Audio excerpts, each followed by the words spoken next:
Bible இன்னைக்கு ஒரு முக்கியமான ஒரு காரியத்தை குறித்து ஆண்டவர் உங்களோடு கூட பேசும்படியாக எனக்கு கொடுத்த பாரத்தை உங்களோடு கூட பகிர்ந்து கொள்கிறேன். ஆதியாகமம் 24ஆம் அதிகாரம் 31ஆம் வசனம். அப்பொழுது அவன், கர்த்தரால் ஆசீர்வதிக்கப்பட்டவரே உள்ளே வாரும். போதும். கர்த்தரால் ஆசீர்வதிக்கப்பட்டவரே உள்ளே வாரும். ஆண்டவரால் ஆசீர்வதிக்கப்பட்ட ஒரு தேவனுடைய மனுஷன் எப்படி வெளியே நிற்கலாம்? அவன் எப்படி ரோட்டிலே நிற்கலாம்? நீ உள்ளே வா. நீ நிற்க வேண்டிய இடம் வெளியே அல்ல, நீ வர வேண்டிய இடம் உள்ளே. ஏனென்றால் நீ கர்த்தரால் ஆசீர்வதிக்கப்பட்டவன். ஒரு அல்லேலூயா சொல்லுவோமா? ஆபிரகாம் தன்னுடைய மகன் ஈசாக்குக்கு பெண் பார்ப்பதற்காக தன்னுடைய வீட்டிலே விசாரணை கர்த்தனாக இருக்கக்கூடியதான ஒரு மேனேஜர் லெவலில் இருந்த எலெயாசரை அழைத்து, என்னுடைய சொந்த தேசத்தில் போய் என் மகனுக்கு ஒரு பெண்ணை பார்த்து விட்டு வா என்று சொல்லும்போது இந்த எலெயாசருக்கு ஒரு சந்தேகம். என்னன்னா, ஒருவேளை பெண் இங்கே வரமாட்டேன் என்று சொன்னால் உம்முடைய மகனை அங்கே கூட்டி கொண்டு போகலாமா என்று கேட்டபோது அவன் சொல்லிவிட்டான், இல்லை, ஒரு நாளும் என் மகனை அங்கே கொண்டு போகக்கூடாது, ஆனால் ஒருவேளை அங்கிருந்து என்ன செய்யலாம், பெண்ணை எடுத்துக்கொண்டு வரலாம் என்று தெளிவாக சொல்லிவிட்டான். இரண்டாவதாக ஒரு காரியத்தை சொல்கிறார், நீ போவது மட்டும்தான் உன்னுடைய வேலை, காரியங்களை வாய்க்க பண்ணுகிறவர் கர்த்தர். ஒரு அல்லேலூயா சொல்லுவோமா? 7ஆம் வசனத்தை வாசிங்க. என்னை என் தகப்பனுடைய வீட்டிலும் என் இனத்தார் இருக்கிற தேசத்திலும் இருந்து அழைத்து வந்தவரும் உன் சந்ததிக்கு இந்த தேசத்தை தருவேன் என்று எனக்கு சொல்லி ஆணையிட்டவருமான வானத்துக்கு தேவனாகிய கர்த்தர், நீ அங்கே இருந்து என் குமாரனுக்கு ஒரு பெண்ணை கொண்டு வரும்படிக்கு தம்முடைய தூதனை உனக்கு முன்பாக அனுப்புவார். தேவ பிள்ளைகள் கவனிக்க வேண்டும். எந்த ஒரு காரியத்தை செய்தாலும் தேவன் நம்மோடு கூட இருக்கிறார், அவர் எனக்காக செயல்படுவார் என்கிற நம்பிக்கை நமக்கு இருக்க வேண்டும்.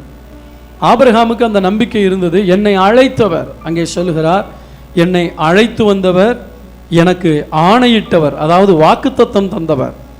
ஸோ நீங்களும் நானும் ஆண்டவராகிய இயேசு கிறிஸ்துவை நம்பி வந்தபோது ஒன்று தெரிந்து கொள்ள வேண்டும், நாம் வரவில்லை, அவர் நம்மை அழைத்தார். அவர்தான் நம்மை நம்முடைய நண்பர்கள் மூலமாகவோ, நம்முடைய பிரச்சனைகள் மூலமாகவோ, நம்முடைய சூழ்நிலைகள் மூலமாகவோ, இல்லை திருமண காரியத்தின் மூலமாக ஏதோ ஒரு விதத்தில் தேவன் தம்மிடத்தில் நம்மை அழைத்திருக்கிறார். அப்படி என்றால் என்னை அழைத்த ஒரு தேவன் இருக்கிறார், அவர் எனக்கு ஆணையிட்டு இருக்கிறார். அழைத்தவர், நான் உன்னை இப்படி மாற்றுவேன் என்று நமக்கு ஆசீர்வாதம் கொடுத்திருக்கிறார். ஆபிரகாமுக்கு அழைத்த தேவன் ஒரு ஆசீர்வாதமான வாக்குத்தத்தத்தை கொடுத்தார். எனவே சொல்றார், கர்த்தர் உனக்கு ஒரு தூதனை அனுப்புவார். பிள்ளைகளுக்கு பெண் பார்க்கும்போது, மாப்பிள்ளை பார்க்கும்போது தரகர்களை நம்பாதீங்க, ஆண்டவருடைய தூதர்களை நம்புங்க. ஆமேன் சொல்லுவோமா? அல்லேலூயா. கர்த்தர் சொல்ல, ஏனென்றால் ஆண்டவர் தான் சரியான பாதையிலே நடத்தக்கூடிய தேவனாக இருக்கிறார். ஏற்ற துணையை கொடுக்கக்கூடியவர் ஆண்டவர் ஒருவரால் மட்டும்தான் முடியும். அநேக நேரத்தில் சொந்தம் விட்டு போகக்கூடாது, பந்தம் விட்டு போகக்கூடாதுன்னு சொல்லி திருமணத்தை முடித்து கல்யாணத்துக்கு அப்புறம் சொந்தம் ஒன்றுமில்லாமல் போன குடும்பங்கள் ஏராளம் உண்டு. சொந்தம் விட்டு போகக்கூடாதுங்கிறக்காக கல்யாணம் முடித்து நிரந்தரமாகவே சொந்தத்தை இழந்தவர்கள் உண்டு. தூரத்தில் கல்யாணம் முடித்து யாரோ எப்படியோன்னு பார்த்தா ஆண்டவர் இணைச்சதுனால ரெண்டுமே ஒரே குடும்பத்தை போல இருக்கிறவர்களும் உண்டு. அப்போ உங்களுடைய வாழ்க்கையில் ஆண்டவர் நீங்கள் செய்ய வேண்டிய காரியங்களை சரியான பாதையில் செய்து முடிக்க அவர் கூட வருவார் என்கிற விசுவாசம் இருக்க வேண்டும். ஸோ தேவனுடைய காரியமாக சென்ற இந்த எலெயாசர், எனக்கு ஒரு கேள்வி வந்தது.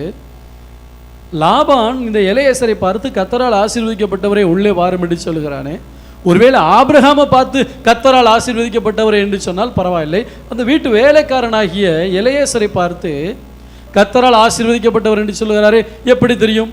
இன்றைக்கு ஒரு மனிதனை பார்த்த உடனே எப்படி இவர் கர்த்தரால் ஆசீர்வதிக்கப்பட்டவர்கள் என்று கண்டுபிடிக்கிறது? சொல்லுங்க. ஒரு சொந்த வீடு, ஒரு சொந்த காரு, ஒரு 2 லட்ச ரூபா 5 லட்ச ரூபா பேங்க்கில் பேலன்ஸு, இன்றைக்கெல்லாம் லட்சங்கிறதே தாண்டி போச்சு. ஒரு 10 லட்ச ரூபா பேங்க்கில் பேலன்ஸு, நல்ல கையில் ஒரு பிரேஸ்லெட்டு, எல்லா விரலுக்கும் மோதிரம். அன்றைக்கு நான் பார்த்தேன், ஒரு ஆள், ஒரு வக்கீல், நான் ட்ராவல் பண்ணும்போது ட்ரெயினில் என் கூட உட்காந்துருந்தார். ஒரே விரலில் 3 மோதிரம் போட்டிருக்காரு. கையில் 3 மோதிரம் போட்டிருந்தா பரவாயில்ல, ஒரே விரலில் 3 மோதிரம் போட்டிருக்கார். ஸோ கை நிறைய விரலில் மோதிரம், நல்ல வடம் மாதிரி பிரேஸ்லெட்டு, கோல்டில் வாட்சு, ஒரு பெரிய செயின். அப்படி பார்த்தா ஐயாப்பா ஆசீர்வதிக்கப்பட்டவன்ப்பா அப்படிம்போம். உலகத்தினுடைய கணிப்பு அப்படி தான். சொந்த வீடு, சொந்த காரு எல்லாம் இருந்தால் ஆசீர்வதிக்கப்படும். ஆனால் ஒரு வேலைக்காரனை பார்த்து ஒருவன் சொல்லுகிறான், கர்த்தரால் ஆசீர்வதிக்கப்பட்டவரே உள்ளே வாரம். நீங்கள் தரித்திரராக இருந்தாலும் சரி, ஏழையாக இருந்தாலும் சரி, அடுத்தவங்க பார்த்த உடனே உங்களை கண்டுபிடிக்க முடியும், நீங்கள் கர்த்தரால் ஆசீர்வதிக்கப்பட்டவர்கள் என்று. அப்படின்னா ஆசீர்வாதம்னா என்ன? பணம் ஆசீர்வாதம் இல்லையா பாச? பணம் ஆசீர்வாதம். பணம் எல்லாத்துக்கும் உதவும். அது உதவுங்கிறதுனால தான் உங்கள்கிட்ட பணம் கொடுங்கன்னு கேட்குறது. பணம் ஆசீர்வாதம். வீடு ஆசீர்வாதம் இல்லையா பாச? வீடு ஆசீர்வாதம். அது மட்டுமல்ல, ஆனால் அதை தேவன் கூட்டி கொடுக்க வல்லவராக இருக்கிறார். கர்த்தரால் ஆசீர்வதிக்கப்பட்டவரே உள்ளே வாரம். இன்னொரு வசனத்தை வாசிக்கலாமா? என்னாகமத்தின் புத்தகம், என்னாகமத்தின் புத்தகத்துக்கு திருப்பிக் கொள்ளுங்கள் என்னோடு கூட. 22ஆம் அதிகாரம் 12ஆம் வசனத்தை வாசிக்கலாம். அதற்கு தேவன் பிலேயாமை நோக்கி, நீ அவர்களோட போக வேண்டாம், அந்த ஜனங்களை சபிக்கவும் வேண்டாம், அவர்கள் ஆசீர்வதிக்கப்பட்டவர்கள். அவர்கள் ஆசீர்வதிக்கப்பட்டவர்கள் யார்? இஸ்ரவேல் ஜனங்கள். அவங்களுக்கு சொந்த வீடு கிடையாது. நல்லா கவனிங்க, சொந்த வீடு கிடையாது. எங்க இருக்காங்க? வனாந்தரத்தில் டென்ட் அடிச்சிருக்காங்க. சொந்த வாகனம் கிடையாது, கால்நடையா நடந்து வந்துகிட்டு இருக்காங்க. கேட்டீங்களா? சொத்து சுகம், பேங்க் பேலன்ஸ், பேங்கே கிடையாது அந்த நாட்களில், ஒண்ணுமே கிடையாது.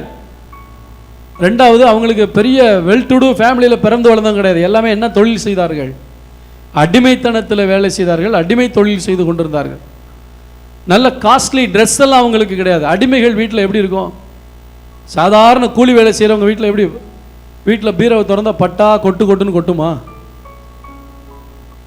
இருக்கிற சாரி, இருக்கிற ட்ரெஸ்ஸில் எங்கடா ஓட்டை இருக்குது, அதை எப்படி தச்சு போடலாங்கிற நிலைமையில தான் இருப்பாங்க. அன்றைக்கி இஸ்ரவேல் ஜனங்கள் அடிமை தொழிலிருந்து வந்தாங்க. அவங்களுக்கு நிறைய சொல்லிக்கிற மாதிரி பார்வோனுடைய அரண்மனையில் இருக்க எய்த்தியர்கள் மாதிரியோ, பார்வோன் அரண்மனையில் இருக்கிற வேலையாட்கள் பணியாட்களை மாதிரியோ காஸ்ட்லி ட்ரெஸ் அவங்க போடலை. ஒரு அடிமை என்ன ட்ரெஸ் போடுவாங்களோ அந்த மாதிரி ட்ரெஸ் போட்டு வர்றாங்க.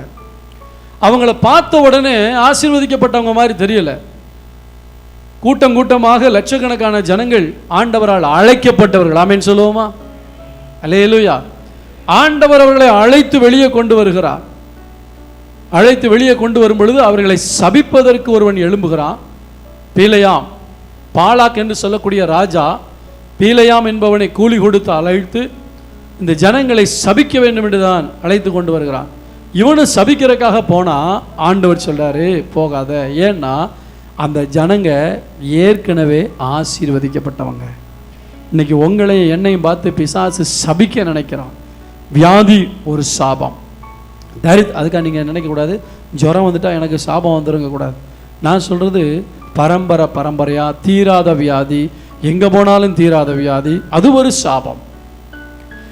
அப்படி பல காரியங்கள் வாழ்க்கையில் சாபத்தை கொண்டு வரும்படியாக பிசாசு எப்போ பார்த்தாலும் குடும்பத்தில், அதாவது ஒரு ஆசீர்வாதமான குடும்பம்னா கணவன் மனைவிக்கு இடையில பிரச்சனை வரும், வராமல் இருக்கவே இருக்காது, கருத்து வேறுபாடுகள் வரும். ஆனால் ஒரு குடும்பத்தில் எப்பவுமே புருஷன் பொண்டாட்டிக்கு இடையில சண்டை நடக்குதுன்னா அது ஒரு சாபம். அந்த சாபம் நீங்கள் உபவாசம் போட்டு ஜெபம் பண்ணுங்க. எத்தனை பேர் ஆமான்னு ஒத்துக்கிறீங்க? ஏனென்றால் பிசாசு கலகத்தின் காரன். அவன் கலகத்தை வீட்டில் போட்டு விடுவான். எப்போ பார்த்தாலும் வீட்டில் நிம்மதி இருக்காது, சண்டை சண்டை சண்டை சண்டை, ஓயாத சண்டை. ரெண்டாவது, வியாதி. இயற்கை சூழ்நிலைகள் மாறும்போது நம்முடைய சரீரத்தில் வியாதிகள் வரலாம். வரும்னு நான் சொல்லலை, வர வாய்ப்பு இருக்கிறது. அதுக்காக பலவீனம் வந்துச்சு, ஐயோ நான் சாபம் வந்துருச்சு, நோ நோ நோ நோ. வியாதி வர்றதுக்கு நம்முடைய கீழ்ப்படியாமை ஒரு காரணம். கேட்டிங்களா? வெயிலிருந்து நேராக வந்தோமே ஐஸ் வாட்டர் எடுத்து ஜில்லுன்னு குடிக்கிறது, உடனே சளி பிடிக்கும். நமக்கு தெரியும் எதை எப்படி செய்யணுன்ட்டு. அதை மீறும்போது, இயற்கை விதிகளை மீறும்போது பலவீனங்கள் வருகிறது. ஆனால் தீராத வியாதி என்பது சாபமாகவே வருகிறது. இதை பிசாசு கொண்டு வர பார்ப்பான். ஸோ வியாதிங்கிறது ஒரு சாபம், நஷ்டங்கிறது ஒரு சாபம், கொள்ள சண்டைங்கிறது ஒரு சாபம். இப்படி பல சாபங்களுக்கு இந்த சாபத்தை கொண்டு வந்து நம்மை சபிப்பதற்கு பிசாசு வருவான். ஆனால் ஆண்டவர் அவனை தடுத்து வச்சிருக்கார். என்ன தெரியுமா? இவர்கள் ஆசீர்வதிக்கப்பட்டவர்கள். பக்கத்தில் உங்களை பார்த்து கையை பிடிச்சி சொல்லுங்க, நீங்கள் ஆசீர்வதிக்கப்பட்டவங்கன்னு சொல்லுங்கள். சிலர் சொல்லுங்க, எங்கெங்க ஆசீர்வதிக்கப்பட்டிருக்க? இருக்கிற பிரச்சனையே ஏகப்பட்ட பிரச்சனை இருக்குது, என் வாழ்க்கையில் ஏகப்பட்ட போராட்டம் இருக்குது, நான் எங்கே ஆசீர்வதிக்கப்பட்டிருக்கேன்? அல்ல கவனிங்க, இந்த இஸ்ரவேல் ஜனங்கள் அவர்களுடைய சொத்தின் அடிப்படையில் கணக்கிடப்பட்டு ஆசீர்வாதமானவர்கள் என்று சொல்லப்படவில்லை. அவர்களோடு தேவன் இருந்தபடியால் அவர்கள் ஆசீர்வதிக்கப்பட்டவர்கள். அவர்களோடு சர்வ வல்லமையுள்ள தேவன் நடந்து வந்தார். இந்த எலெயாசரை பார்த்து சொல்லுகிறான், ஆசீர்வதிக்கப்பட்டவரே உள்ளே வார். இஸ்ரவேல் ஜனங்களை பார்த்து அவர்கள் ஆசீர்வதிக்கப்பட்டவர்கள், நீ சபிக்க கூடாதுன்னு சொல்லிட்டார். இன்னைக்கு நிறைய சாபங்கள், அதாவது ஷட்டரை திறந்து விட்டால் எப்படி வெள்ளம் டேம்ல இருந்து அடிச்சுட்டு வருமோ அந்த மாதிரி கிருபங்கிற ஷட்டர் நம்ம வாழ்க்கையில் மூடி இருக்கு. அந்த கிருபை மட்டும் போயிட்டா ஏகப்பட்ட சாபங்களை நம்ம வீட்டுக்குள்ளே கொண்டு வர்றதுக்கு பிசாசு காத்துக்கிட்டு இருக்கான். அதனால தான் என் கிருபை உன்னை விட்டு விலகாமல் இருக்குன்னு ஆண்டவர் சொல்லியிருக்கார். அந்த கிருபை நம்மை தாங்கி கொண்டு இருக்கிறது. அந்த ஷட்டரை திறந்த எப்படி மடை திறந்த வெள்ளம் போல வருமோ அப்படி காத்துக்கிட்டு இருக்கா. ஆனால் ஆண்டவர் என்ன செய்திருக்கிறார்? மூடி தடுத்து நிறுத்து நம்மை ஆசீர்வதிக்கப்பட்டவர்களாக வைத்திருக்கிறார். இஸ்ரவேல் ஜனங்கள் எகிப்திலிருந்து வந்தபோது அவர்களை ஆண்டவர் ஏகப்பட்ட பிரச்சனைகளுக்கு விலக்கி பாதுகாத்தது மட்டுமல்ல, ஏற்கனவே அவங்கள சொல்லிட்டாரு, இவங்களை நான் கொண்டு போய் கானான் தேசத்துக்கு கொண்டு போய் சொந்த வீடுகளை கொடுத்து பாலும் தேனும் கொடுத்து அவங்கள ஆசீர்வதிக்க போறேன் அப்படின்னு சொல்லலை. செய்ய போகிற காரியத்தை உறுதியாய் செய்வேனுங்கிற நம்பிக்கை அவருக்கு இருக்கிறபடியால் ஆண்டவர் அவர்களை ஆசீர்வதிக்கப்பட்டவர்கள் என்று சொன்னார். ஆமென் சொல்லுவோமா? இப்ப இருக்க சூழ்நிலையை பார்த்து எனக்கு ஒன்றும் இல்லைன்னு சொல்லாதீங்க. இனி கர்த்தர் உங்களுடைய வாழ்க்கையை செய்ய போகிற அற்புதங்களை விசுவாசித்து நான் ஆசீர்வதிக்கப்பட்டவன் என்று சொல்லுங்கள். சத்தம் வரமாட்டேங்குது. அப்ப இப்போ உள்ள சூழ்நிலை எப்படி இருந்தாலும் நான் யாரு? ஆசீர்வதிக்கப்பட்டவன். ஏனென்றால் தேவன் என்னோடு இருக்கிறார், தேவனுடைய வாக்குத்தத்தம் என்னோடு இருக்கிறது, தேவனுடைய திட்டம் என்னோடு இருக்கிறது. ஆமென் சொல்லுவோமா? அனைத்தையும் செய்து முடிக்கும் ஆற்றல் உள்ளவர் அவர். எதையும் அதன் காலத்தில் நேர்த்தியாய் செய்யக்கூடிய தேவனாக இருக்கிறார். எனவே சாபம் வருகிறது, ஆனால் கர்த்தர் தடுத்து நிறுத்துகிறார். வேண்டாம், இந்த ஜனங்கள் ஏற்கனவே ஆசீர்வதிக்கப்பட்டவர்கள். ஆசீர்வதிக்கப்பட்டவர்களை சபிக்கவனுக்கு அதிகாரம் இல்லை என்று ஆண்டவர் சொன்னார். எனவே இவர்கள் தேவனால் அழைக்கப்பட்டவர்கள். சொல்லுங்க, அப்ப யார் ஆசீர்வதிக்கப்பட்டவங்க? சொல்லுங்க, எத்தனை பேர் தேவனால் அழைக்கப்பட்டிருக்கவங்க இங்க இருக்கீங்க? அப்ப தேவனால் அழைக்கப்பட்ட நீங்க எல்லாருமே யாரு? ஆசீர்வதிக்கப்பட்டவங்க. இன்னைக்கு உங்க கையில என்ன இருக்குங்கிறத பார்த்து எடை போடாதீங்க. நான் ஆசீர்வதிக்கப்பட்டவன். நான் சொல்றேன், ஒரு நாள் முழுசும் அப்பப்ப இந்த வார்த்தையை சொல்லி பாருங்க, நான் ஆசீர்வதிக்கப்பட்டவன், நான் ஆசீர்வதிக்கப்பட்டவன். உங்க கவலையெல்லாம் மறந்து போயிடும். கர்த்தர் அதை பார்த்து உங்களை ஆசீர்வதிப்பார். சொல்லுங்க, முழங்கால் போட்டு, நான் ஆசீர்வதிக்கப்பட்டவன். பிசாசே என் மேல சாபத்தை போட முடியாது, பிசாசே என் குடும்பத்தில் குழப்பத்தை கொண்டு வர முடியாது, நான் ஆசீர்வதிக்கப்பட்டவன், ஆசீர்வதிக்கப்பட்டவன். இதையே திரும்ப திரும்ப சொல்லி பாருங்க, உங்களுக்குள்ள விசுவாசம் பெருக ஆரம்பிக்கும், உங்களுக்குள்ள ஆசீர்வாதம் வந்து சேரும். அல்லேலூயா, அல்லேலூயா. இந்த எலெயாசர் ஆசீர்வதிக்கப்பட்டவன் என்று சொல்வதற்கு காரணம், ஒரு வேலைக்காரனாக இருந்தாலும் ஒரு எஜமான், ஆவிக்குரிய எஜமானா இருக்கிற அப்படினால அந்த வீட்டில் இருக்க வேலைக்காரனும் ஆவிக்குரியவனா இருந்தான். தேவனால் அழைக்க தேவ காரியமாய் வந்தவன். கர்த்தர் ஸ்தோத்திரம். இந்த எலெயாசர் ஆசீர்வதிக்கப்பட்டதுக்குரிய காரணங்களை, சில காரணங்களை சொல்லுகிறேன். நாமும் இப்படிப்பட்ட காரியங்களில் நடக்கும்போது மெய்யாகவே நாமும் ஆசீர்வதிக்கப்பட்டவர்களாக இருப்போம். கர்த்தர் ஒரு மனிதனை ஆசீர்வதித்தால் அரைகுறையாக ஆசீர்வதிக்க மாட்டார், நிறைவாக ஆசீர்வதிப்பார். ஈசாக்கு விதை விதைத்து 100 மடங்கு அறுவடை செய்தான். பாடினோமா இல்லையா? அப்ப கர்த்தர் ஆசீர்வதித்தார். எடுத்து வாசிங்கள், ஆதியாகமத்தின் புத்தகம் 24ஆம் அதிகாரம், 26ஆம் அதிகாரம், 28ஆம் வசனத்தையும் 29ஆம் வசனத்தையும் வாசிங்க. அதற்கு அவர்கள், நிச்சயமாய் கர்த்தர் உம்மோடு கூட இருக்கிறார். கர்த்தர் உன்னோடு கூட இருக்கிறார் என்று கண்டோம். 29 கடைசி பகுதியை வாசிங்க. நீர் கர்த்தரால் ஆசீர்வதிக்கப்பட்டவர். அல்லேலூயா சொல்லுவோமா? பக்கத்தில் உங்களை பார்த்து, நீங்க கர்த்தரால் ஆசீர்வதிக்கப்பட்டவர்கள். ஏற்கனவே கர்த்தர் உங்களை ஆசீர்வதித்து விட்டா ஆசீர்வாதத்தை சுதந்திரிக்க வேண்டியது உங்க கையில தான் இருக்கு. வாக்குத்தத்தங்களை விசுவாசிங்க, வாக்குத்தத்தங்களை அறிக்கை செய்யுங்க. கரங்களை தட்டி கர்த்தருடைய நாமத்தை மகிமைப்படுத்துவோம். எனவே தேவன் நம்முடைய வாழ்க்கையிலே ஆசீர்வதித்து விட்டார் என்கிற விசுவாசம் என்னைக்கு உங்களுக்கு வருதோ, சரி, இன்னும் உங்களுக்கு வேணும்னா எபேசியர் 1ஆம் அதிகாரம் 3ஆம் வசனம். எபேசியர் 1ஆம் அதிகாரம் 3ஆம் வசனம். நம்முடைய கர்த்தராகிய இயேசு கிறிஸ்துவின் பிதாவாகிய தேவனுக்கு ஸ்தோத்திரம். அவர் கிறிஸ்துவுக்குள் உன்னதங்களிலே ஆவிக்குரிய சகல ஆசீர்வாதத்தினாலும் நம்மை ஆசீர்வதித்தார். ஒரு அல்லேலூயா சொல்லுவோமா? ஆசீர்வதிப்பாரா? ஆசீர்வதித்திருக்கிறாரா? ஆசீர்வதித்திருக்கிறார்னா ஏற்கனவே ஆசீர்வதித்து விட்டார் என்று அர்த்தம். அப்ப அநேக நேரங்களில் நம்முடைய மைண்ட்ல என்ன வருதுன்னா, எனக்கு இது இல்லை, அது இல்லை, அந்த பிரச்சனை, இந்த பிரச்சனை. வேலைக்கு போகும் பொழுது நீங்கள் உள்ளே போகும் பொழுது ஆசீர்வதிக்கப்பட்ட ஒரு தேவனுடைய மனுஷன் உள்ளே போகிறேன் அப்படி சொல்லி பாருங்க, அந்த கம்பெனிக்கு நீங்கள் ஆசீர்வாதமாக இருப்பீங்க. பள்ளிக்கூடத்துக்கு போகும்போது இந்த பள்ளிக்கூடத்தில் நான் ஒரு ஆசீர்வதிக்கப்பட்டவள், ஆசீர்வதிக்கப்பட்டவன். காலேஜுக்கு போகும்பொழுது இந்த காலேஜில் நான் ஆசீர்வதிக்கப்பட்டவன், நான் ஆசீர்வதிக்கப்பட்டவள் அப்படிங்கிற ஒரு எண்ணம் உங்களுக்கு இருக்கணும். எங்கே போனாலும் நான் ஆசீர்வதிக்கப்பட்டவன், நான் ஆசீர்வதிக்கப்பட்டவங்கிற அந்த எண்ணம் மாறவே கூடாது. ஆமென். வரமாட்டேங்க, கேட்டு கேட்டு வாங்க வேண்டியிருக்கு. பார்த்தீங்களா? அல்லேலூயா.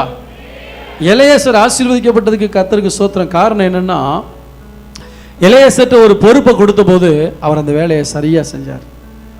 அந்த வேலையை எப்படி செஞ்சாரு? என்னால் முடிஞ்ச அளவுக்கு செய்கிறேன், ஏதோ செய்கிறேன், அறகுறையா செய்கிறேன். இன்னைக்கு ஆண்டவருடைய ஊழியமாக இருக்கட்டும், விசுவாசிகள் நிறைவாய் செய்வதில்லை. அநேக நேரங்களில் ஊழியத்துக்கு பேர் கொடுப்பாங்க, 1 வாரம் 2 வாரம் உற்சாகமாக வருவாங்க, அந்த வேலையை கர்த்தருடைய வருகை வரைக்கும் நம்ம நிரந்தரமாக முடிக்கணும்ட்டு நிறைவாய் செய்கிறதில்லை. ஆண்டவருடைய வேலையை நல்லா கவனிங்க, எஜமான் அனுப்பின வேலையை அவன் நிறைவாய் செய்தான். நம்முடைய எஜமான் யாரு? ஊழியத்துக்கு முதலாளி யாரு? ஆண்டவர். அப்ப ஊழியத்துக்கு போறோம்னா யாருடைய வேலையை செய்கிறோம்? எஜமானுடைய வேலையை செய்கிறோம். அப்ப எஜமான் நமக்கு கொடுத்திருக்கிற இந்த ஊழியத்தை நிறைவாக செய்ய வேண்டும். நம்மளை யாராவது ஃபோர்ஸ் பண்ணி கூப்பிடணும், ஃபோன் பண்ணி என்னை கூப்பிடணும், அப்ப நான் ஊழியத்துக்கு வரேன்னு இருக்கக்கூடாது. இது என் எஜமானுடைய வேலை. நீங்க தனியாக 1000 ஊழியம் செய்யுங்க, ஆனா சபை வளர்ச்சிக்கென்று சபையின் மூலமாக நடக்கிற ஊழியத்தில் உங்களுடைய ஈடுபாடு இருக்க வேண்டும். அப்படி என்றால் நான் இந்த சபையினுடைய அங்கம் என்பதை நீங்கள் நிரூபிக்கிறவர்களாக இருக்கிறீர்கள். எஜமானுடைய வேலையை நேர்த்தியாய் செய்தான். அங்கே சொல்லப்பட்டிருக்கிறது, கர்த்தருக்கு ஸ்தோத்திரம்ன்றதாக எஜமானுடைய வேலையை செய்வதற்கு அவன் எடுத்துக்கொண்ட முயற்சிகளை பாருங்கள். அவன் சொல்லுகிறான் 24ஆம் அதிகாரத்தில் 12ஆம் வசனத்தை வாசிங்க. 11 இருந்து வாசிங்க. ஊருக்கு புறம்பே ஒரு தண்ணீர் துறவண்டையிலே தண்ணீர் மொள்ள ஸ்திரீகள் புறப்படுகிற சாயங்கால வேளையிலே ஒட்டகங்களை மடக்கி தனக்குள்ளே சொல்லிக் கொண்டது அதாவது தனக்குள்ளே சொல்லிக் கொண்டானா என்ன பண்றான், என்ன யார்கிட்ட பேசுறான்னு பாருங்க, வாசிங்க. என் எஜமானாகிய ஆபிரகாமுக்கு தேவனாய் இருக்கிற ஹலோ, தனக்குள்ள பேசுறது என்னது? என்ன பண்றான்? ஜெபம் பண்ணுகிறான். ஜெபம் பண்ணு. இன்னைக்கு தனக்குள்ளே பேசுறது 2 விதம் இருக்கும். ஏன் தான் எனக்கு இப்படி நடக்குதோ, எனக்கு ஒரு சாவு வர மாட்டேங்குது, எனக்கு மட்டும்தான் இந்த பிரச்சனை வருது, தனக்குள்ளேயே பேசுவாங்க. ஆனால் இவன் தனக்குள்ளே பேசுகிறேன்ட்டு என்ன சொல்கிறான்? ஆண்டவர்கிட்ட பேசுகிறான். இல்லையா சொல்லுவோமா? நீங்கள் ஆசீர்வதிக்கப்பட்டவர்களாக இருக்க வேண்டும் என்றால் நீங்கள் நன்றாக ஜெபிக்கிறவர்களாக இருக்க வேண்டாம். இல்லையா சொல்லுங்களேன். இந்த கடைசி நாட்களில் ஜெபம் குறைஞ்சிக்கிட்டே போகுது விசுவாசிகளுக்குள்ள. ஆனால் 30 வருஷத்துக்கு முன்னாடி என் ஜெபத்தை எப்படி ஆரம்பித்தனோ இன்னைக்கு வரைக்கும் அது ஒரு பிட்டு கூட குறையாமல் கத்துறதை நேர்த்தியாக நடத்தி கொண்டு போக வழி செய்து கொண்டு இருக்கிறேன். உங்களுடைய ஜெப ஜீவியம் ஒரே சீராக இருக்குன்னா நீங்கள் ஆசீர்வதிக்கப்படுறதை உங்களால் பார்க்க முடியும். சிஸ்டர் சாட்சி சொன்னாங்க, ஒரே இடத்துல டெய்லி ஒரு குறிப்பிட்ட நேரத்தை ஒதுக்கி ஒரே இடத்துல ஜெபம் பண்ணி பாருங்க, கர்த்தருடைய அற்புதம் அங்கே நடக்கும். ஏன்னா அந்த இடம் உங்களுக்கு ஜெபத்துக்குன்னு ஒதுக்கப்பட்ட இடம். கர்த்தர் வந்து பழகி இருக்கிறார். தனக்குள்ளே சொல்லிக் கொண்டது, என் எஜமானாகி ஆபிரகாமுக்கு தேவனாய் இருக்கிற கர்த்தாவே. அப்ப இவனுக்கு ஆண்டவர் இல்லையா? அவரு யோசிச்சு பாருங்க. அதாவது எனக்கும் ஆண்டவருக்கும் ரிலேஷன்ஷிப் குறைவா இருக்கலாம். என்னுடைய ஒப்பந்தத்தின்படி அல்லது என்னுடைய எக்ஸ்பீரியன்ஸ் படி, என்னுடைய ஆவிக்குரிய வளர்ச்சியின்படி ஒருவேளை இந்த தெய்வம் உதவி செய்யாட்டாலும் என் எஜமான் ஆண்டவரோடு ரொம்ப க்ளோஸா இருக்கார். அதனாலதான் என் எஜமானுடைய தேவனாகிய கர்த்தாவே என்று சொல்கிறார். அப்போ ஒருவேளை உங்க பரிசுத்தம், உங்க பிரதிஷ்டை, உங்க ஜெப ஜீவியம் குறைவா இருக்கலாம். ஆனா நீங்க ஆண்டவர்ட்ட பிதாட்ட போகும்பொழுது எங்கள் இரட்சகராய் இயேசு கிறிஸ்துவின் பிதாவாய் இருக்கிற தேவனேன்னு சொல்லுங்க. அல்லேலூயா சொல்லுவோமா? பிதாவாகிய தேவனும் குமாரனா இயேசு கிறிஸ்து ரொம்ப க்ளோஸா இருக்காங்க. அவர் மூலமா தான் நம்ம அவர்கிட்ட போறோம். ஸோ ரொம்ப அழகாக ஜெபிக்கிறார். என் எஜமானாகிய ஆபிரகாமுடைய தேவனாய் இருக்கிற கர்த்தாவே, இன்றைக்கு நீர் எனக்கு காரியம் சித்திக்க பண்ணி என் எஜமானாகிய ஆபிரகாமுக்கு தயவு செய். ஜெபம் பண்ணுகிறான். கர்த்தருக்கு ஸ்தோத்திரம். இந்த வேலையை சரியா செய்யணும்னா என்ன தேவை? நீங்கள் எந்த கம்பெனியில் வேலை பார்த்தாலும் சரி, எங்கே வேலை பார்த்தாலும் சரி, ப்ரைவேட் கம்பெனியோ அல்லது பெரிய ப்ரைவேட் லிமிட்டடோ அல்லது அரசாங்கத்திலேயோ, ஒரு சின்ன வீட்டு வேலையோ சாதாரண கூலி வேலையோ எது செய்தாலும் நீங்கள் செய்கிற வேலையை ஜெபம் பண்ணி செஞ்சு பாருங்கள், நீங்கள் ஆசீர்வதிக்கப்பட்டவங்கன்னு தெரியும். அல்லேலூயா. எந்த வேலை செஞ்சாலும் என்ன செய்யணும்? ஜெபம் பண்ணிட்டு செய்யணும். ரொம்ப முக்கியமான வேலை நம்ம டெய்லி செய்கிற வேலை என்னது சொல்லுங்கள்? ரொம்ப முக்கியமான வேலை டெய்லி செய்கிற வேலை என்னது? எத்தனை பேர் ஜெபம் பண்ணிட்டு சாப்பிட்றீங்க? நிறைய பேருக்கு அந்த பழக்கம் இல்லை. இந்து குடும்பத்திலேருந்து வந்தவங்களுக்கு நான் சொல்கிறேன், அல்லது நீங்கள் கிறிஸ்தவ குடும்பத்தில் இருந்தாலும் பரவாயில்ல, என்ன செய்யறது? அப்படி இப்படி இப்படி இப்படி இப்படி சாப்பிட்றோம், எடுத்து போட்ட உடனே என்ன செய்கிறோம்? ஸ்தோத்திரம். அப்போ அதாவது நம்ம செய்கிற ஒவ்வொரு வேலையிலையும் ஜெபம் இருக்கும் என்றால் கடினமாய் காணப்படுகிற உங்கள் வேலை லகுவாக மாறும். சென்னையில் இந்த சென்னை வாசிகள் அடிக்கடி சாப்பிட்றது காலையில் டீயும் பொறையும். சொல்லுங்கள் பார்க்கலாம். டீயும் பொறையும். நம்ம என்ன ரிஸ்க் எடுத்து சாப்பிடக்கூடிய ரஸ்க் இருக்குது இல்லையா? அப்போ அந்த ரஸ்க்கு அது கடிக்கிறதுக்கு எப்படி இருக்கும்? ரொம்ப ஹார்டாக இருக்கும். அதே சமயத்தில் இந்த பொறையும் எப்படி தான் இருக்கும்? ஹார்டாக இருக்கும். பக்கத்தில் டீ வச்சுக்கிட்டு அப்படி முக்கிட்டாங்கன்னா உங்கள் பல்லு படணுங்கிற அவசியம் இல்லை, அப்படியே உள்ளே போயிடும். இதே போல் தான் உங்கள் வாழ்க்கையில் வேலைகள் எவ்வளவு கடினமாக இருந்தாலும் அந்த ஜெபங்கிற அதில் அப்படியே ஒரு முக்கி எடுத்தீங்கன்னா எல்லாத்தையும் கர்த்தர் லகுவாக்கி கொடுத்துருவாங்க. ஜெப ஜீவியம். விசுவாசிகள் ஒவ்வொருவரையும் பார்க்கும்போது, உங்களுடைய காரியங்களை பார்க்கும்போதே தெரியும் நீங்கள் எவ்வளோ தூரம் ஜெபிக்கிறவர்கள் அல்லது ஜெபிக்காதவர்கள் என்பது தெரியும். ஏன்னா நீங்கள் ஜெபிக்கிறவங்களாக இருந்தால் கர்த்தர் உங்களுடைய கரங்களை ஆசீர்வதிப்பார். ஸ்தோத்திரம். ஜெபங்கிறது குறிப்புகளை சொல்கிறது இல்லை, தேவனோடு சஞ்சரிக்கிறது, அவரை பாடி புகழ்ந்து அவரோடு கூட பேசி டிஸ்கஸ் பண்ணிட்டு போகிறது. சொல்லுங்கள் பார்க்கலாம். கலந்துரையாடுதல். ஆண்டவரோடு கலந்துரையாட வேண்டும். இவன் ஜெபம் பண்ணாங்கிறத விட போகிற வழியில் என்ன செய்யறான்? ஆண்டவர்கிட்ட பேசிக்கிட்டே போகிறான். ஆசீர்வதிக்கப்பட்டவர்கள். எதுனா நம்முடைய கான்வர்சேஷன் ஃபுல்லாக மனுஷனோடு அதிகமான நேரத்தை பேச மாட்டோம், தேவனோடு அதிகமான நேரத்தை பேசிக்கொண்டே இருப்போம். ஸோ தேவ பிள்ளைகள், நீங்கள் ஆசீர்வதிக்கப்பட்டவர்கள். ஆசீர்வதிக்கப்பட்டவர்களுடைய அடையாளம், அவன் எப்படி ஆசீர்வதிக்கப்பட்டவன் கண்டுபிடித்தான்? இவன் ஒரு ஜெபிக்கிறவன். ஜெபிக்கிற குடும்பம் ஒரு நாள் சாபத்துக்குள்ளே போகவே முடியாது. இல்லையா? சத்தமாக சொல்லுங்களேன். ஜெபிக்கிற குடும்பம் ஒரு நாள் சாபத்துக்குள்ளே போகவே முடியாது. ஆசீர்வதிக்கப்பட்ட குடும்பமாக கர்த்தர் நமக்கு வைத்திருக்கிறார். கர்த்தருக்கு ஸ்தோத்திரம் உண்டாவதாக. ரெண்டாவதாக என்ன கேட்கிறேன் என்றால், தேவனுடைய வழி நடத்துதலின்படி செல்கிறவன். ரெண்டாவது சொல்லுங்க பார்க்கலாம். என்னது? தேவனுடைய வழி நடத்துதலின்படி. தன்னுடைய எண்ணத்தின்படியோ தன்னுடைய சிந்தையிலே தோன்றுகிற காரியத்தை செய்யாமல் தேவன் ஒரு காரியத்தை செய்ய வேண்டும், அதற்கு அடையாளத்தை கேட்டு சில காரியங்களை செய்து ஆண்டவருடைய வழி நடத்துதலை கேட்கிறார். நல்லா கவனிங்க. சிலர் ஜெபம் பண்ணிட்டு தாங்கள் செய்கிறத தான் செய்வாங்க. ஜெபம் நல்லா பண்ணுவாங்க, ஆனால் தாங்கள் எதை செய்யணும்னு நினைச்சாங்களோ அதைத்தான் செய்வாங்க. ஜெபத்தில் குறை இருக்காது, ஆனால் செய்கிறது தேவன் சொன்னதை செய்ய மாட்டார்கள். இவர்களுக்கு நலமான காரியத்தை செய்வார்கள்.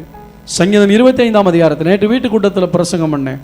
கர்த்தாவே, உம்முடைய வழியை எனக்கு போதித்தரலாம், உம்முடைய பாதைகளை எனக்கு தெரியும் என்று கேட்கிறான். நமக்கு செம்மையாய் தோன்றுகிற வழிகள் உண்டு, அதனுடைய முடிவோ மரணம். ஆண்டவருக்கு பயப்படுகிற மனுஷன் எவனோ அவனுக்கு தான் தெரிந்து கொள்ளும் வழியை போதிப்பாராம். சங்கீதம் 25:12 போட்டிருக்கு. ஆண்டவருக்கு பயப்படுகிற மனுஷனுக்கு தான் தெரிந்து கொள்ளும் வழியை ஆண்டவர் போதிப்பாராம்.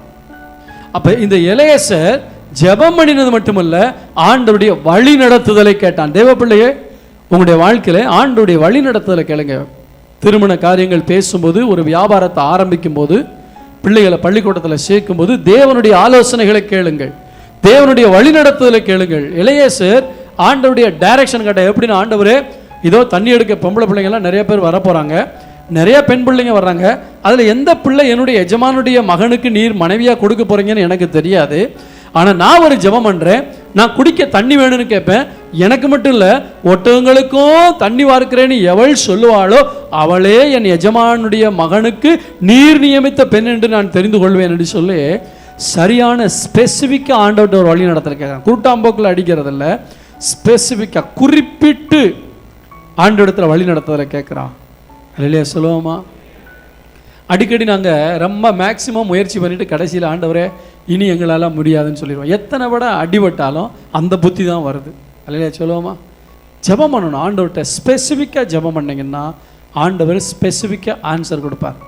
ஆண்டவரே என்னை ஆசீர்வதியும், என்னை ஆசீர்வதினா என்ன அர்த்தம் சொல்லுங்கள்? நான் செய்கிற காரியத்தை நேர்த்தியாக செய்ய உதவும், அது ஒரு ஆசீர்வாதம். நான் செய்கிற பிஸ்னஸ்ஸு 100 மடங்கு ஆசீர்வாதம் வரணும். அட்லீஸ்ட் ஒரு 75% லாபம் கிடைச்சா பரவாயில்ல. ஆண்டவர் சொல்லார், ஈசாக்கு கர்த்தரால் ஆசீர்வதிக்கப்பட்டவன் அப்படின்னு. யார் சொன்னது?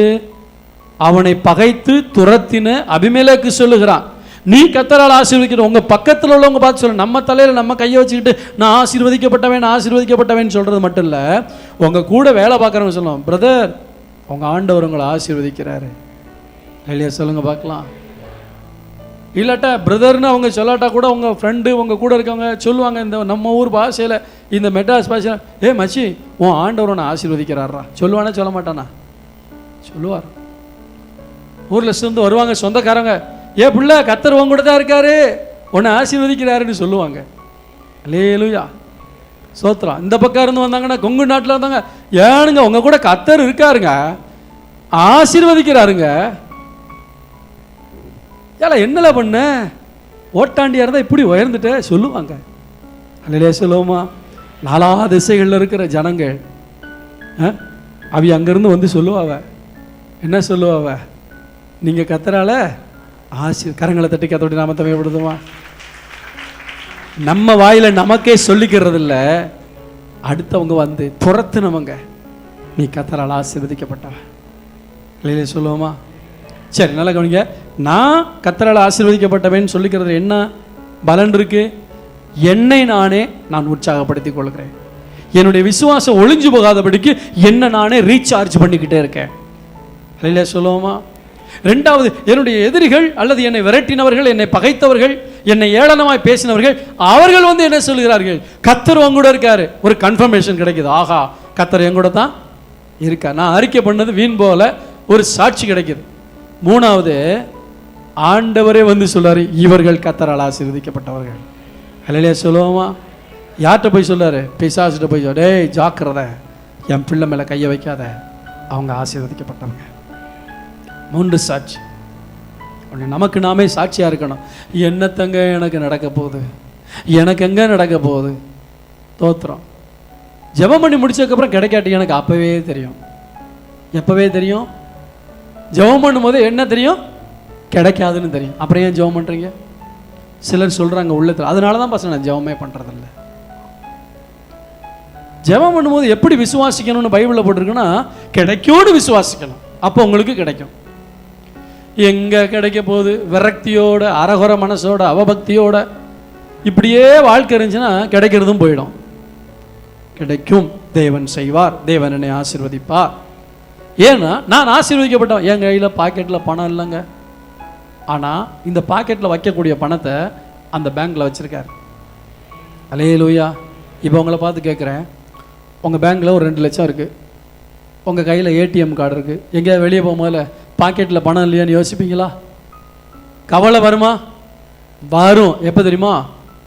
ஏடிஎம் மிஷினில் இருக்கிற பணமெல்லாம் தீந்துருச்சு அப்படின்ட்டு நோ மணி அப்படின்னு ஒரு ஸ்லிப் வந்துச்சுன்னா அடுத்ததுக்கு போகிறீங்க. அன்னைக்கு பேங்க்கெல்லாம் ஸ்ட்ரைக் அப்படின்னா என்ன செய்யும்? கவலை வரும். ஆனால் உங்கள் பேங்க்கில் பணம் இருக்குது, உங்கள் கையில் ஏடிஎம் கார்டு இருக்குது. இப்படி இருக்கும்போது உங்களுக்கு பயம் வருமா? உங்கள் கையில் பணம் இருக்கா இல்லையா?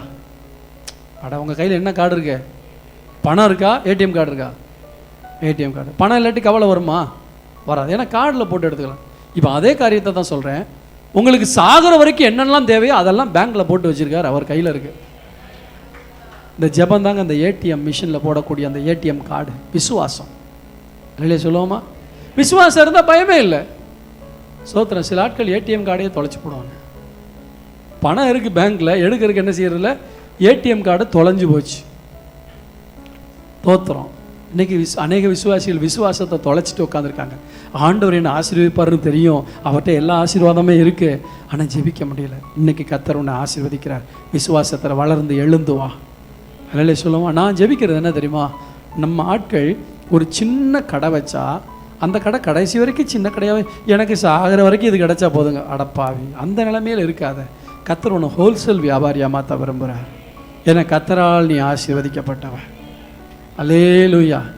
சில சொல்லுவாங்க, ஒன்றதுக்கு ஒரு சின்ன குடிசை வீடு இருந்தால் போதுங்க. அட ஏன் அப்படி தரித்திரமாக நினைக்கணும்? கர்த்தர் எனக்கு ஒரு மாடி வீடை தருவாருன்னு கேளுங்க, ஆண்டவர் தருவார். ஏன்னா வீடும் ஆஸ்தியும் பிதாக்கள் வைக்கக்கூடிய சுதந்திரம். எலியேசர் தேவனால் ஆசீர்வதிக்கப்பட்டவன் என்று பார்க்கணும். தேவனுடைய வேலையை சரியாய் செய்தான், தேவனுடைய வழி நடத்துதலின்படி செய்தான். கர்த்தருக்கு ஸ்தோத்திரம் உண்டாவதாக. அன்பான கர்த்தருடைய பிள்ளைகளே, அடுத்து அவன் என்ன செய்தான்னா, வேலை முடிகிற வரைக்கும் தன்னுடைய கவனத்தை வேற எதுலையும் செலுத்தலை. அல்லேலூயா சொல்லுவோமா?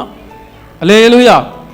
கர்த்தருக்கு ஸ்தோத்திரம் உண்டாக. அன்பான கர்த்தருடைய பிள்ளைகளே, சாப்பிடுங்கன்னு சொல்ல உடனே 32 வசனம், அப்பொழுது அந்த மனிதன் வீட்டுக்குள்ளே போனான். வாசிங்க. அப்பொழுது அந்த மனிதன் வீட்டுக்கு போனான். லாபான் ஒட்டகங்களை கட்டவிழ்த்து ஒட்டகங்களுக்கு வைக்கோலும் தீவனமும் போட்டு அவனும் அவனோட வந்தவர்களும் தங்கள் கால்களை கழுவிக்கொள்ள தண்ணீர் கொடுத்தான். பின்பு அவனுக்கு முன்பாக போஜனம் வைக்கப்பட்டது. அப்பொழுது அவன், நான் வந்த காரியத்தை சொல்லும் முன்னே புசிக்க மாட்டேன் என்றான். அல்லேலூயா. ஒரு காரியத்தை கொடுத்தாச்சுன்னா அந்த காரியத்தை முடிக்கிற வரைக்கும் சாப்பாடு கூட எனக்கு பெருசு இல்லையா? இல்லையா சொல்லுவோமா? அத்த முதலிடம் எதற்கு கொடுக்கிறான்? எஜமான் என்னை எந்த வேலைக்கு வைத்திருக்கிறாரோ அதை முடிக்காம நான் போய் சும்மா ஒரு ஃபேர்வெல் பார்ட்டி சாப்பிட்டு அந்த கொண்டாட்டம் என்னால் இருக்க முடியாது. எஜமானுடைய வேலையை முதல்ல முடிக்கணும். உங்களுடைய எஜமான் உங்களுக்கு ஒரு வேலையை கொடுத்துருக்கார், என்னை அறியாத ஜனங்களுக்கு போய் சுவிசேஷத்தை சொல்லுங்கள் என்று. அந்த வேலையை விட வேற எதுக்கு நீங்கள் முக்கியத்துவம் கொடுக்கூடாது. ரெகுலர் வேலை நீங்கள் போங்க, காலையிலேருந்து சாயந்தரம் வரைக்கும் வேலைக்கு போகிறீங்க. கர்த்தர் ஒரு சம்பாத்தியத்துக்கு வேலையை கொடுத்துருக்கார். அது போக ஆண்டவருடைய வேலை தான் உங்களுக்கு பிரதானமாக இருக்கணும். செய்கிற எடுத்த காரியத்தை முடிக்கிற வரைக்கும் அவன் வாயலை. இல்லையே சொல்லுவோமா? இந்த வைராக்கியம் இன்னைக்கு நம்ம சபையில் இருக்க விசுவாசிகள் ஒவ்வொருத்தருக்குள்ளேயும் வரணும். எடுத்த காரியத்தில் வெற்றி பெறுவேன், எதிரியா அன்னை சாத்தா அன்னை முறியடிப்பேன், இயேசு கூட வருவார், எல்லாவித அற்புதம் செய்வார். எடுத்த காரியத்தில் வெற்றி பெற. எடுத்த காரியத்தை முடிக்காம அவனை சாப்பிட மாட்டேன். அந்த வைராக்கியம் தெய்வ பிள்ளைகளுக்கு அப்படிப்பட்ட ஒரு வைராக்கியம் வரணும். ஆண்டவருக்காக நான் அந்த காரியத்தை முடிக்காம நான் இளைப்பாற மாட்டேன். போவாஸ் ரூத்தை களத்தில் கண்ட பின்பு சுமக்கக்கூடிய அளவுக்கு கோதுமை மணிகளை ஏற்றி விடுகிறான். வீட்டுக்கு வந்த உடனே அவளுடைய மாமியார் சொல்றா, ஓ காரியம் எப்படி நடந்துருச்சா, இந்த காரியத்தை முடிக்காம இன்னைக்கு அவன் இளைப்பாற மாட்டான். இல்லையா சொல்லுவோமா? போவாஸ் மனசுல ஒரு காரியத்தை செய்யணும்னு நினைச்சிட்டான்ல, அவன் நினைச்சா சாதிக்கிற ஆளு. இந்த காரியத்தை முடிக்காம ஓய மாட்டான். தெய்வ பிள்ளைகள் நம்மளை குறித்து சாட்சி வரணும். இந்த பிரதர்ட்ட இந்த வேலையை கொடுத்தா அதை முடிக்காம அவர் ஓய மாட்டார். இந்த சிஸ்டர்கிட்ட கர்த்தருடைய ஊழியத்தை இதை கொடுத்தா முடிக்காம ஓய மாட்டாங்க. எத்தனை பேர் இன்னைக்கு அதை ஒப்பு கொடுக்குறீங்க? ஆமேன்னு சொல்லுவோமா? ஆண்டவர், நீர் என் கையில் கொடுக்குற வேலையை நான் முடிக்காம ஓய மாட்டேன். சம்பளம் யார் கொடுப்பா? நீங்கள் சர்ச்சில் வந்து வேலை செய்கிறதுனால பாஸ்டர் உங்களுக்கு சம்பளம் கொடுப்பாரா? நீங்கள் ஊழியத்துக்கு போகிறதுனால பாஸ்டர் சம்பளம் கொடுப்பாரா? கேட்டாலும் கிடைக்காது. கர்த்தர் ஸ்தோத்திரம். ஆனால் ஆண்டவர் உங்களை அபரிவிதமாய் ஆசீர்வதிப்பார். ஏன்னா பலன் கொடுக்கிறவர் யார்? கர்த்தர். கர்த்தர் ஸ்தோத்திரம். யோசிச்சு பாருங்க, இதுவரைக்கும் நம்ம வாழ்ந்த வாழ்க்கை, நமக்காக எவ்வளவோ வாழ்ந்திருக்கோம், ஆண்டவருக்காக என்ன வாழ்ந்திருக்கோம். ஆண்டவர் இன்னைக்கு வந்து, மகனே நீ எனக்காக என்ன செஞ்ச, மகளே எனக்காக என்ன செஞ்ச, உன் கையில் பொறுப்பு கொடுத்துட்டு போனே என்ன நடந்ததுன்னு கேட்டால் உங்களால் சொல்ல முடியுமா? நாட்கள் வீணாய் போய்விட்டால் இன்றிலிருந்தாவது விசுவாசிங்கள். இனி நடக்க போகிற வீட்டு கூட்டங்களை நடத்துகிறவர்கள் கஷ்டப்பட்டு உழைங்க. ஆண்டவருடைய நடத்துகிற கேட்டு, ஆண்டவரே எங்கள் பாஸ்டர் வீட்டில் ஜெப கூட்டம் நடத்தும் போது புதிய ஆத்துமாக்களை நான் காட்டணும் ஆண்டவரே, எங்கள் வீடு நிறையா புதிய ஆத்துமாக்கள் இருக்கணும் ஆண்டவரே, ஜெபம் பண்ணுங்க, கர்த்தர் உங்களை ஆசீர்வதிப்பார். கர்த்தருக்கு ஸ்தோத்திரம் உண்டாதாக. அடுத்து பாருங்கள், எஜமானை பற்றி மேன்மையாக பேசுகிறான். ஆமென் சொல்லுவோமா? 35 வசனத்தை வாசிங்க. கர்த்தர் என் எஜமானை மிகவும் ஆசீர்வதித்திருக்கிறார், அவர் சீமானா இருக்கிறார். கர்த்தர் அவருக்கு ஆடு மாடுகளையும் வெள்ளியையும் பொன்னியையும். நல்ல கவனிங்க, அவன் போய், ஐயா நான் யார் தெரியுமா? எலியேசர். ஆபிரகாமுடைய வீட்டில் நான் தான் சூப்பர்வைசர், நான் தான் மேனேஜர், நான் இவ்வளோ கஷ்டப்பட்டு வந்திருக்கேன், இப்படியெல்லாம் நான் ஜெபம் பண்ணனாக்கும், நான் இப்படியெல்லாம் அலுவலாக தன்னை பற்றி புகழவில்லை, தன் எஜமானை பற்றி பேசுகிறான். போகிற இடங்களில், ஊழியத்துக்கு போகிற இடங்களில் நம்ம கதைகளை அவுத்து விட்டுறக்கூடாது. யாரை தான் சொல்லணும்? நம்முடைய எஜமானனை பற்றி சொல்ல வேண்டாம். போகிற வர்ற இடத்துலலாம் ஏன் சோக கதையை கேளு தாய் குழம்பேன்ட்டு நம்ம கதையெல்லாம் என்ன செய்யக்கூடாது, சொல்லிக்கிட்டு இருக்கக்கூடாது. நான் அப்படி இருந்தேன், இப்படி இருந்தேன், நான் அப்படி சமயம் கிடைக்கும் போது அந்த சாட்சி அங்கே தேவைன்னா அதை சொல்லலாம். எங்கள் வீட்டில் கூட்டம் நடந்துச்சு, அங்கே பார்த்தா 1-2 பேர் குடிக்கிறவங்க எனக்கு தெரியும், டெய்லி அங்கே வேலைக்கு வந்துட்டு போகிறவங்க. உடனே இந்த இடத்துல என்ன சாட்சி சொல்லணும்? நானும் ஒரு குடிகாரன் இருந்தேன், எனக்கும் அவனுக்கும் ஒரு சம்பந்தம் வரணும். அப்போ அந்த சாட்சியை சொன்னேன், அந்த இடத்துல நானும் குடிகாரனாக இருந்தேன், வியாதியஸ்தரை பார்க்கும்போது நான் வியாதியாக இருந்தேன், அப்படி கனெக்ஷன் உண்டாகும்படி சொல்லலாம். அதை விட்டுட்டு நம்ம போய் நம்மளை பற்றியே நான் இப்படி இருந்தேன் அப்படி இருந்தேன் அப்படி இருந்தேன்னு சொல்லி நம்மை பற்றி பேசினா அந்த ஆத்மா ரட்சிக்கப்படாது.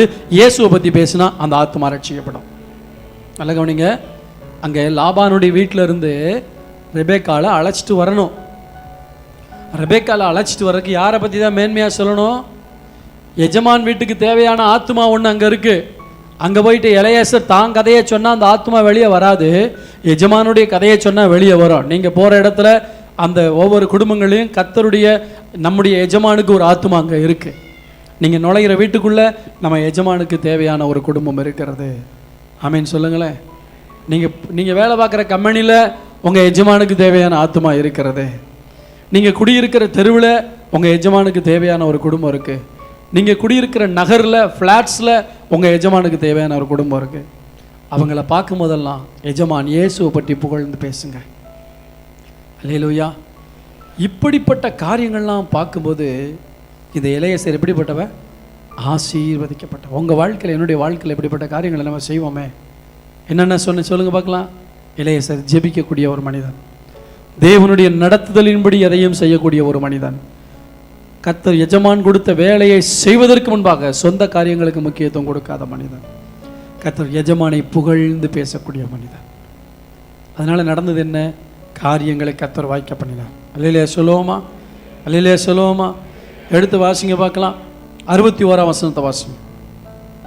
அப்பொழுது ரெபேக்காளும் அவள் வேலைக்காரிகளும் எழுந்து ஒட்டகங்கள் மேல் ஏறி அந்த மனிதனோட கூட போனார்கள். ஊழியக்காரன் ரெபேக்காளை அழைத்து கொண்டு போனான். ஆமென் சொல்லுவோமா? அழைத்து வர போனான், அழைத்து கொண்டு வருகிறான். ஆமென். இதுக்கெல்லாம் காரணம் என்ன? எலையேசருடைய திறமை மட்டும் இல்லை, ஏற்கனவே அவனுடைய எஜமான் வாக்கு கொடுத்து அனுப்பினான், என் ஆண்டவர் அனுப்புவார். உங்கள் வாழ்க்கையில் எந்த ஒரு காரியத்துக்கு போனாலும் தேவன் மேல் நம்பிக்கை வச்சு போங்க, ஜெபத்தோடு செய்யுங்க. அந்த காரியத்தை செய்து முடிக்கிறதுல உங்களுடைய எனர்ஜி எல்லாம் செலவழிங்க, ஃபுல் எஃபோர்ட் எடுத்து செய்யுங்க. கர்த்தர் ஸ்தோத்திரம். எல்லா காரியத்திலும் கர்த்தரை மகிமைப்படுத்திக்கிட்டே இருங்க. கர்த்தரை மகிமைப்படுத்த ஆட்டோமேட்டிக்காக உங்கள் ஆசீர்வாதம் வளர்ந்துக்கிட்டே போகும். ஆமென் சொல்லுவோமா? இவர்கள் கர்த்தரால் ஆசீர்வதிக்கப்பட்டவர்கள்.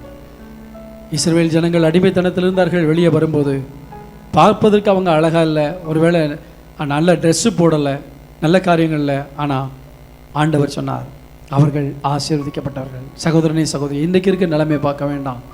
ஆண்டவர் உங்களை பார்த்து சொல்லார், நீங்கள் ஆசீர்வதிக்கப்பட்டவர்கள். கண்களை மூடி ஜெபிப்போமா? ஒரு நிமிஷம் உங்கள் தலையில் நீங்களே கையை வைங்க. உங்கள் தலையில் நீங்களே கையை வச்சு, ஆண்டவரே நான் ஆசீர்வதிக்கப்பட்டவனப்பா, நான் ஆசீர்வதிக்கப்பட்டவன். பிசாசு பல போராட்டங்கள், பல சூழ்நிலைகளை கொண்டு வந்து என் வாழ்க்கையில் பலவிதமான தவறான தீர்மானங்களை எடுப்பதற்கு என்ன நடத்துகிறான். நான் இனிமேல் அந்த மாதிரி எண்ணங்களுக்கு இடம் கொடுக்க மாட்டேன். நான் ஆசீர்வதிக்கப்பட்டவன், நான் கர்த்தரால் ஆசீர்வதிக்கப்பட்டவன். ஓ சீஸ். உங்களை வெறுத்தவங்க வந்து சொல்லுவாங்க, உங்களை வெறுத்தவங்க வந்து சொல்லுவாங்க, நீர் கர்த்தரால் ஆசீர்வதிக்கப்பட்டவன். ஆண்டவர் உன் எதிரி இடத்துல போய் சொல்லுவார், அவங்கள தொடாத, என் பிள்ளைய தொடாத, அவங்க ஆசீர்வதிக்கப்பட்டவங்க. ஒரு மஹஷதரபாக்கா. நல்ல கர்த்தரை மகிமைப்படுத்துவோமா? ரீமாலா கரங்களை உயர்த்தி கர்த்தருடைய நாமத்தை மகிமைப்படுத்துவோம். ஆண்டவரே நான் ஆசீர்வதிக்கப்பட்டவனப்பா. ஆசீர்வதிக்கப்பட்டவனை பார்த்து சொல்லுகிறார்கள், நீ வெளியே நிற்பானே உள்ளே வாரம். தேவ பிள்ளையே, நீ தேவனுடைய ராஜ்யத்துக்கு வெளியே நிற்க வேண்டாம், தேவனுடைய காணியாட்சிக்கு புறம்பா நிற்க வேண்டாம். இன்னும் பாவத்திலையும் உலகத்திலையும் நீ வாழ்ந்துகிட்டு இருக்காத, விட முடியாத பாவத்தோடு நீ வெளியே வாழ்ந்துகிட்டு இருக்காத, தேவனுடைய ஆசீர்வாதத்துக்குள்ளே கடந்து வா. ஏற்கனவே கர்த்தருடைய ஆசீர்வாதத்தை விட்டா இன்னும் நீ வெளியே நிற்க வேண்டிய அவசியம் இல்லை. நீ உள்ளே வா. உனக்கு ஏராளமான ஆசீர்வாதங்களை கர்த்தர் வைத்து காத்து கொண்டு இருக்கிறார். எங்கள் நல்ல ஆண்டவரே, நம்முடைய வார்த்தைகளுக்காக ஸ்தோத்திரம். எத்தனை சந்தோஷமான காரியம் அப்பா. நாங்கள் ஆசீர்வதிக்கப்பட்டவங்கிறத நினைக்கும் போது எங்கள் உள்ளம் துள்ளுது. ஆமென். வெறுமையை பார்த்த எங்கள் கண்கள் நிறைவை காணப்போகிறதற்காக ஸ்தோத்திரம். உடைய பிள்ளைகளுடைய கரங்கள் வெறுமையான கரங்களாக இருக்கலாம், ஒரு நிறைவை பார்க்க போகிறார்கள். அவருடைய வேலை, பிஸ்னஸ், அவருடைய பொருளாதாரம், அவருடைய சரீர சுகவீனங்கள் எல்லாவற்றையும் நீர் மாற்றப் போகிறேன். இதுவரை அவர்களை பார்த்தவர்கள் பரியாசம் பண்ணியிருக்காங்க. உன் தேவன் எங்கே என்று கேட்டிருக்கலாம். ஆனால் தேவன் உன்னோடு இருக்கிறார். நீ ஆசீர்வதிக்கப்பட்டவன் என்று அநேகர் வந்து சொல்லும்படியாய் நீ மாற்றப் போகிறதுக்காய் ஸ்தோத்திரம். இந்த நாளில் நம்முடைய பிள்ளைகள் ஒவ்வொரு நிமிடமும் நான் ஆசீர்வதிக்கப்பட்டவன் என்கிற உணர்வோடு வாழ கர்த்தர் உதவி செய்வீராக. கரத்தில் ஒப்பு கொடுக்கிறோம். ஆசீர்வதியும் இயேசுவின் நாமத்தில் பிதாவே, ஆமென். என் ஆத்துமாவே கர்த்தரை ஸ்தோத்திரி, என் முழு உள்ளமே அவருடைய பரிசுத்த நாமத்தை ஸ்தோத்திரி. என் ஆத்துமாவே கர்த்தரை ஸ்தோத்திரி, கர்த்தர் செய்த சகல பாரங்களை மறவாதே. ஆமென். நம்முடைய கர்த்தராகிய இயேசு கிறிஸ்துவின் கிருபையும் பிதாவாகிய தேவனுடைய அன்பு பரிசுத்த ஆவியினுடைய அன்யோன்ய ஐக்கியமும் நம்ம அனைவரோடும் வருகை வரைக்கும் என்னிடையே தங்கி இருப்பதாக. ஆமென். அல்லேலூயா.